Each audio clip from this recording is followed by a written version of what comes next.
दंगाइयों की भीड़ सुबह करीब 4:30 बजे तक अखबारों के दफ्तर के बाहर ही डटे रही। जो लोग कट्टरपंथियों के गुस्से का शिकार होने से बच गए, उन्होंने पुलिस की भूमिका पर सवाल उठाए। आरोप लगाया कि पुलिस और फायर ब्रिगेड की टीम्स जानबूझकर देर से पहुंची। प्रशासन ने कट्टरपंथियों को दंगा करने की खुली छूट दी, पूरा मौका दिया।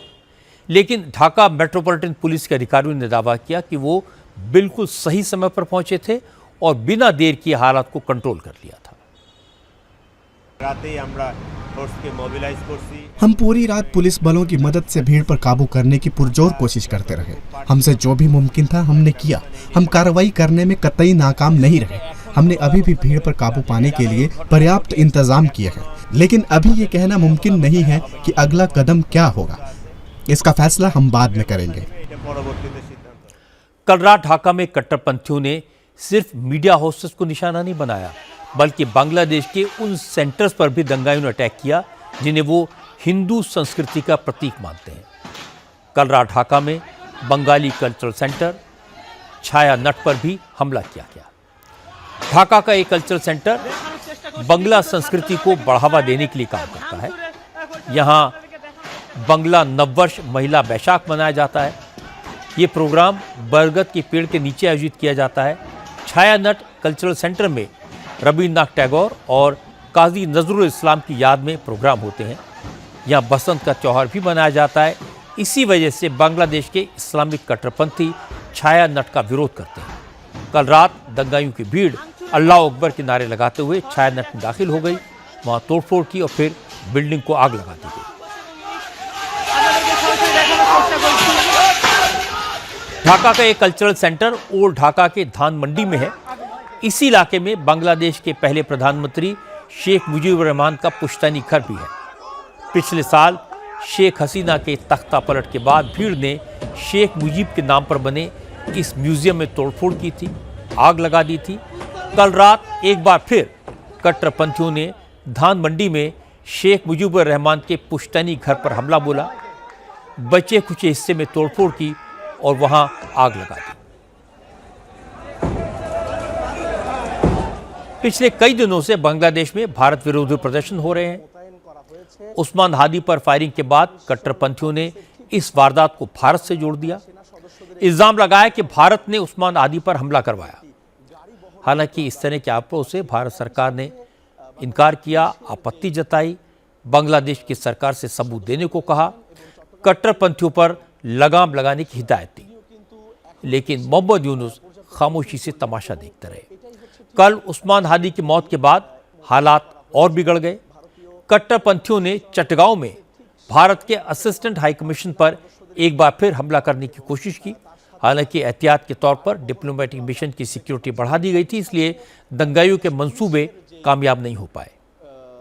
शेख हसीना की पार्टी ने बांग्लादेश में इस हिंसा और अराजकता के लिए चीफ एडवाइजर मोहम्मद यूनुस और उनकी सरकार के जिहादी मंत्रियों को जिम्मेदार ठहराया है।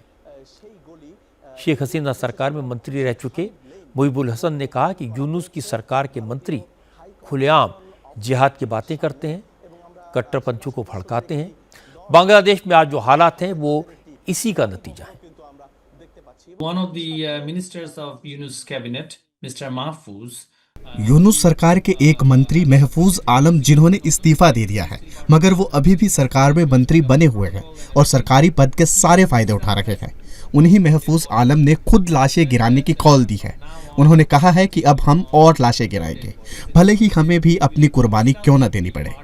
तो इस वक्त बांग्लादेश की सत्ता में ऐसी जिहादी मानसिकता वाले उग्रवादी बैठे हैं। अब उनको समझ में आ गया है कि सरकार चलाना उनके बस की बात नहीं है। इसीलिए अब ये जिहादी देश की सियासत में प्रासंगिक बने रहने के लिए पूरे देश में हर तरह से अराजकता फैलाने में जुट गए हैं। ढाका में जिन दोनों मीडिया हाउसेस को निशाना बनाया गया, वो खुद ऐसे ही जिहादियों का महिमा मंडन किया करते थे। अब उन पर भी हमले हो रहे हैं। ये सब कुछ अपने आप नहीं हो रहा, इसके पीछे जिहादी ताकतें हैं। क्योंकि जिस शख्स को गोली मारी गई, उस घटना को कई दिन बीत चुके थे। गोली मारने के फौरन बाद तो जनता की तरफ से किसी तरह की प्रतिक्रिया नहीं हुई थी, लेकिन पिछले कुछ दिनों से महफूज आलम समेत यूनुस सरकार के कई सदस्य खुलकर खून और लाशों की बातें कर रहे हैं। तो जब ऐसे जिहादी खून बहाने और लाशें गिराने की बात करेंगे, तो जाहिर है ऐसा ही मंजर देखने को मिलेगा। कल रात जब हालात बेकाबू हो गए, पूरे बांग्लादेश में हिंसा होने लगी, उसके बाद बांग्लादेश के चीफ एडवाइज़र मोहम्मद यूनुस सामने आए। उन्होंने उस्मान हादी को शहीद का दर्जा देने का ऐलान किया और कहा कि शनिवार को उसकी याद में बांग्लादेश बंद रहेगा। नमाज के बाद उस्मान हादी के लिए ख़ास तौर पर नमाज पढ़ी जाएगी और उसे राजकीय सम्मान के साथ सुपुर्द खाक किया जाएगा। यूनुस ने कहा कि उस्मान हादी की हत्या करने वाले कहीं भी छुपे हों, सरकार उन्हें खोज कर निकालेगी और फांसी के फंदे पर लटकाएगी। लेकिन अपने 6 मिनट के संबोधन में मोहम्मद यूनुस ने न तो दंगाइयों के खिलाफ कोई बात कही, न दंगा करने वालों से कानून हाथ में न लेने की अपील की। नृशंस हत्याकांडेर संगे जड़ित इस नृशंस हत्याकांड के पीछे जो भी अपराधी हैं, उनके खिलाफ तेजी के साथ कड़ी से कड़ी कानूनी कार्रवाई की जाएगी और सरकार उनको कड़ी से कड़ी सजा दिलाने की कोशिश करेगी। अपराधियों से कोई नरमी नहीं बरती जाएगी। उस्मान हादी प्रतिरोध के प्रतीक थे। उस्मान हादी देशभक्त, सब्र और मजबूत इच्छा शक्ति वाले इंसान थे। मैं सभी नागरिकों से अपील करता हूं कि वो एकजुट रहें, शांत रहें, लेकिन सतर्क रहें। आप सबसे मेरी अपील है कि आप व्यवस्था बहाल करने में प्रशासन की मदद करें। हमारी सरकार देश में संवैधानिक तरीके से शासन चलाने के लिए प्रतिबद्ध है। मैं एक बात ये भी कहना चाहता हूं कि उस्मान हादी की हत्या करके हिंसा के जरिए जिस तरह से लोकतांत्रिक आवाजों को खामोश करने की कोशिश की जा रही है, वो कभी सफल नहीं होगी। बांग्लादेश के नागरिक उस्मान हादी के विचारों की रोशनी में आगे बढ़ेंगे और एक नए बांग्लादेश का निर्माण जरूर करेंगे। मोहम्मद यूनुस की बातों का कट्टरपंथियों पर कोई असर नहीं हुआ। हालात और बिगड़ गए। आज जुमे का दिन था। पूरे बांग्लादेश में लाखों लोग नमाज पढ़ने के लिए मस्जिदों में पहुंचे। इसलिए जुमे की नमाज के बाद जमात इस्लामी, बांग्लादेश नेशनल पार्टी, छात्रों की नेशनलिस्ट सिटीजन्स पार्टी और अमार बांग्ला पार्टी के नेताओं ने उस्मान हादी की मौत का हवाला देकर लोगों को भड़काया। मस्जिदों के बाहर उस्मान हादी के नाम पर नारे लगवाए गए। हादी के हत्यारों को फांसी देने की मांग की गई।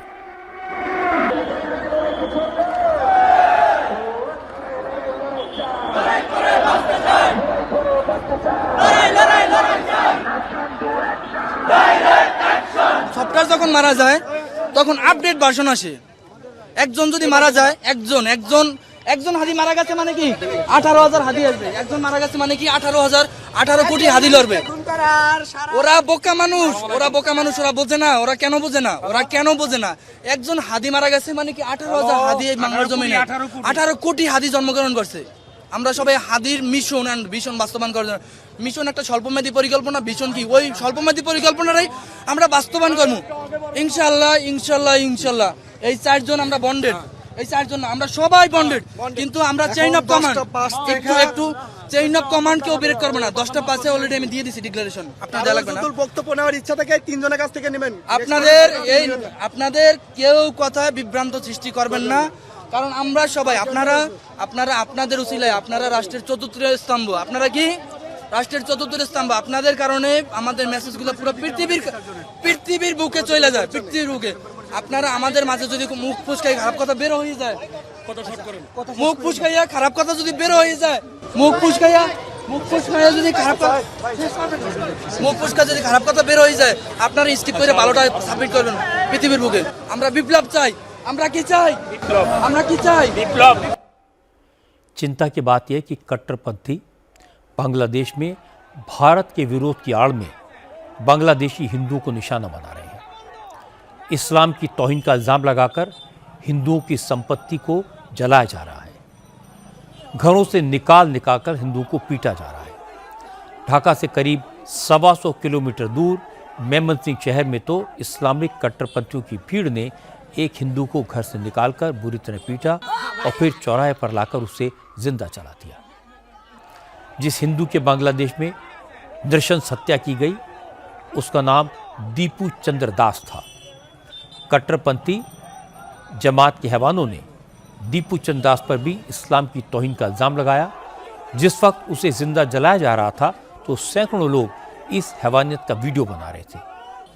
दीपू चंद्र की सरेआम हत्या के सैकड़ों वीडियो मौजूद हैं, लेकिन बांग्लादेश की पुलिस को कोई सबूत नहीं मिला।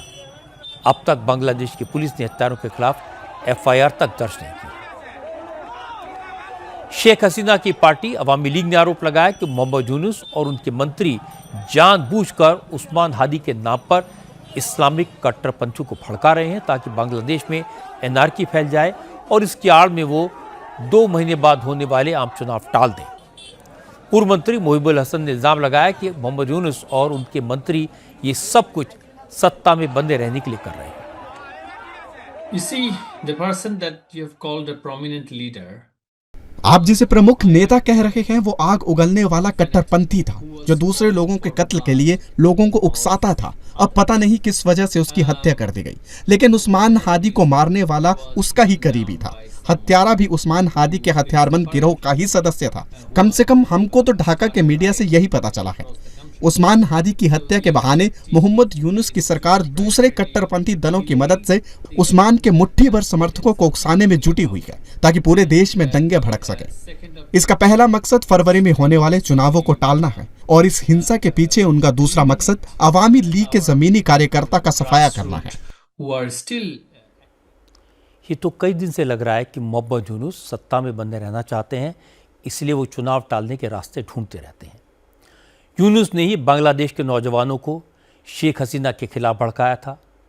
पिछले कई महीने से वो वहाँ के लोगों को ये कहकर भड़का रहे हैं कि भारत ने शेख हसीना को प्रोटेक्शन दिया हुआ है।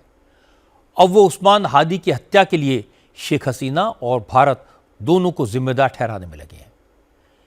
इसका नतीजा ये हुआ कि बांग्लादेश में ढाका एक बार फिर जल रहा है। एक बार फिर ऐसा लग रहा है कि वहाँ सरकार है ही नहीं, लोगों को जिंदा जलाया जा रहा है, लूटपाट हो रही है, पुलिस सीन से गायब है। ये हालात मोहम्मद यूनुस को सूट करते हैं। बिगड़े हालात चुनाव टालने का एक और बहाना बन सकते हैं।